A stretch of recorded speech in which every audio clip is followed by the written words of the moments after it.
Assalamualaikum warahmatullahi wabarakatuh. Selamat pagi anak-anak. Kembali bersama saya melanjutkan materi yang kemarin. Jika kemarin kita membahas tentang sistem informasi manajemen, mulai dari SIP body atau mungkin bisa disebut informasi manajemen dalam bank dan investigasi sampai dengan Sistem Informasi Manajemen Pengawasan BPR atau bisa disingkat dengan SIMWAS BPR. Nah, kali ini kita akan membahas tentang produk-produk dalam sebuah bank itu ada apa saja. Langsung saja ya. Produk-produk dalam bank itu beraneka ragam. Nah, apa sih fungsi dari produk bank ini? Fungsinya adalah untuk menunjang kegiatan suatu perbankan, maka bank harus dan wajib mengeluarkan beberapa produk dan harus disesuaikan dengan kategorinya. Nah, kategorinya ini beraneka ragam. Ada yang ATM, ada tabungan, kartu kredit, produk pinjaman, rekening giro, kartu debit, deposito, direct deposit dan payment. Kemudian yang selanjutnya ada lagi EFT. Apa itu EFT akan saya jelaskan nanti. EBPP, SMS banking, call banking, computer banking, dan payroll card. Nah, jadi setiap bank itu harus memiliki produknya. Minimal ada produk tabungan minimal ya. Tabungan dan pinjaman. Tapi jika usaha bank tersebut sudah besar, tentu harus lebih dari itu. Oleh karena itu, hari ini kita akan membahas pemahaman dari masing-masing poin ini. Kartu debit apa, tabungan apa, dan lain sebagainya. Langsung saja ya. Yang pertama adalah kita mulai dari tabungan. Nah, tabungan di sini adalah simpanan nasabah di bank yang penarikan tabungannya ini hanya bisa dilakukan dengan syarat tertentu yang telah disepakati oleh kedua belah pihak dan tidak dengan cek atau biljet giro atau alat lain yang dapat dipersamakan dengan tabungan tersebut. Jadi, secara nggak langsung jika tabungan harus tabungan. Tidak bisa menggunakan yang namanya biljet giro ataupun cek dan lain sebagainya. Selanjutnya adalah kartu kredit.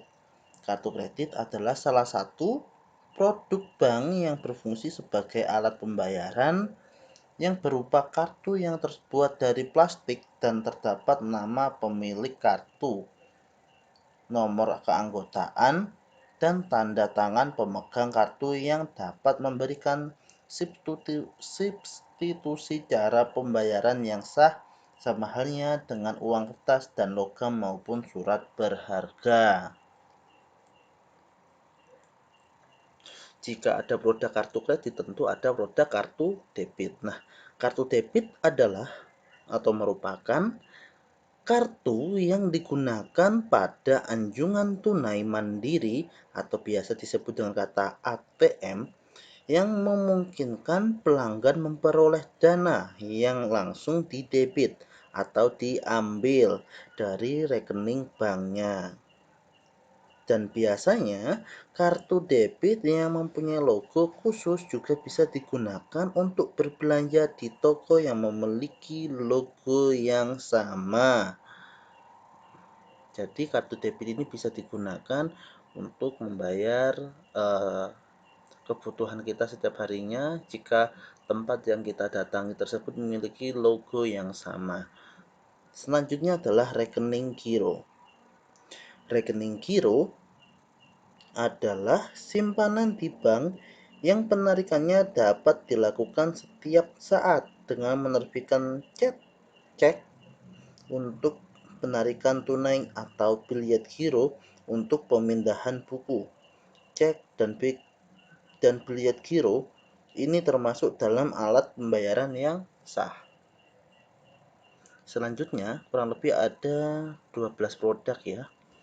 Deposito. Nah, apa sih itu deposito? Nah, deposito sendiri bisa kalian lihat sendiri pada penjelasannya. Jadi, deposito adalah simpanan yang mana untuk melakukan penarikan hanya dilakukan pada waktu tertentu sesuai dengan kesepakatan yang telah dibuat antara deposan dan pihak bank. Kemudian direct deposit merupakan salah satu bentuk pembayaran yang dilakukan oleh organisasi yang membayar sejumlah dana melalui transfer elektronik. Dana ditransfer langsung ke setiap rekening nasabah yang dituju. Dan biasanya direct deposit ini contohnya seperti gaji karyawan dan dana pensiun, seperti itu. Kemudian yang ketujuh, jika tadi direct deposit tentu ada namanya direct payment. Direct payment adalah bentuk pembayaran yang memperbolehkan nasabahnya untuk membayar tagihan melalui transfer dana elektronik, dan biasanya dana yang ditransfer tersebut secara otomatis akan dipindahkan dari rekening nasabah ke rekening kreditor yang bersangkutan. Dan yang ke-9, maksud saya yang ke-8 adalah pinjaman. Untuk pinjaman tanpa harus menjelaskan tentu kalian sudah tahu, tapi lebih afdol jika saya menjelaskan ya. Pinjaman adalah penyediaan dana yang berupa uang atau tagihan yang dapat dipersamakan dengan persetujuan pinjam-meminjam antara bank dengan pihak lain, yang mana bank mewajibkan pihak peminjam untuk melunasi uangnya sesuai dengan jangka waktu tertentu beserta dengan bunga yang telah disepakati. Gitu ya. Dan selanjutnya yang ke-9, ATM adalah fasilitas yang diberikan perbankan kepada nasabahnya untuk memudahkan serta kenyamanan bagi nasabah dalam kegiatan transaksi perbankan baik tunai dan non-tunai, dan untuk menghindari antri panjang. Selanjutnya ada yang namanya SMS Banking. SMS Banking merupakan layanan informasi perbankan yang satu ini dapat langsung diakses oleh nasabah melalui handphone dengan cara mengirim SMS. Sedangkan call banking adalah salah satu fitur atau produk elektronik perbankan yang bertujuan untuk membantu konsumen agar dapat menerima layanan informasi perbankan dan melakukan transaksi finansial non-tunai melalui pesawat telepon atau handphone. Dan yang ke-12 adalah computer banking. Computer banking di sini adalah layanan untuk layanan suatu bentuk maksud saya adalah computer banking bahasanya seperti ini. Layanan ini adalah suatu bentuk layanan yang dibuat oleh bank yang bisa diakses oleh nasabah melalui koneksi internet ke pusat data bank tersebut. Dan biasanya hal tersebut bertujuan untuk melakukan beberapa layanan perbankan, menerima dan membayar tagihan serta lain-lainnya. Maksud saya seperti itu. Jadi belepotan ya. Oke, lanjut ke 13 sampai dengan yang terakhir ya. Masih ada 4 lagi. Nah, selanjutnya adalah mungkin bacanya sulit ya. Pre-tourist debit. Nah, itu adalah sebelum saya menjelaskan, mungkin hal ini masih terlihat asing bagi teman-teman semuanya, karena tidak hanya buat kalian, mungkin di masyarakat juga masih asing.